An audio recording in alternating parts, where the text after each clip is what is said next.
development in Bayelsa State, where 20 persons have been killed and many others still missing in a boat mishap at Ezetu River, southern Ijaw local government of Bayelsa State.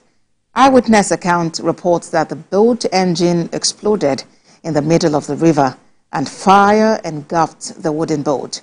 The boat, popularly called Denghe market boat, is said to be a long boat that set sail on Monday and moves from community to community, picking traders to arrive in Yenagoa every Thursday.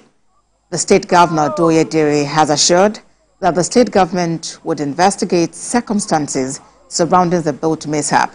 He also directed the relevant ministries to immediately join the rescue efforts.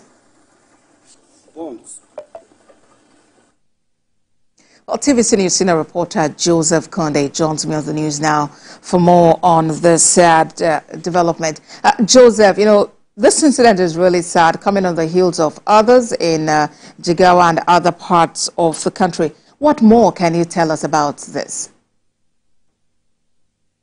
It simply says one thing, that people should take transportation by water more seriously, because if those persons that we're looking for now, not even in Bayelsa, but even in Jigawa State, if they had their safety vests on, I'm sure that perhaps would have gotten more survivors instead of the casualties that we already have. Yes, most of the time when the boat is on sale, they will tell you that there is no need. Some persons, they will even tell you that they are too familiar with the systems of how it works about, and they don't even know when it was going to happen. Now, it is particularly interesting because this boat is not any kind of boat. It's a boat that carries a whole lot. You know, it's more or less like a mini market. That's why it's called a Denghe market boat. So it goes from one community to the other community. It carries people, carries luggage and all of that kind of thing. So it has gone from Yenagoa to Ezetu where it happened. It was coming back when it actually happened. So it happened at about 4:30 p.m. It tells you a whole lot about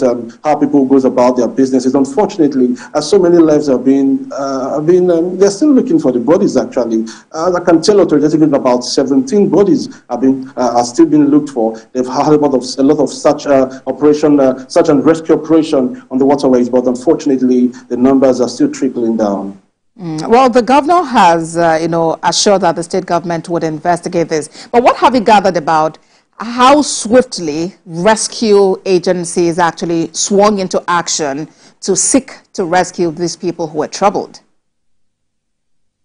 Yeah, because of the peculiarity of the rivers in Bayelsa, most of the time, like from where, before you get back to the capital from where that thing happened, it's going to take you about 30, 45 minutes on water to get there from this particular incident. So most of the time, before they will radio down, except if we have divers from the Nigerian Navy that tends to parade the waterways, that is when they could be able to have succor. Well, most of the time, those mini boats tend to have a handful of rescue operators in it. And when you look at the number of persons that was involved, there is no way that they would have rescued much more than they had already did at the time they did. So it is always advisable that we have more persons, and then even while you're there as a passenger, endeavor to have your vest on and then put it on properly. Don't just say that no, there's nothing that's going to happen, because you never can tell what's going to happen, and that's why this thing has really happened. It's really a sad one, because aside from the fact that lives were lost, a lot of property was also lost alongside, and markets is, in fact, the whole market in Swali is really taking it down as we speak right now. And it's disturbing that it's when incidents like this, nature take place. We keep talking about this issue of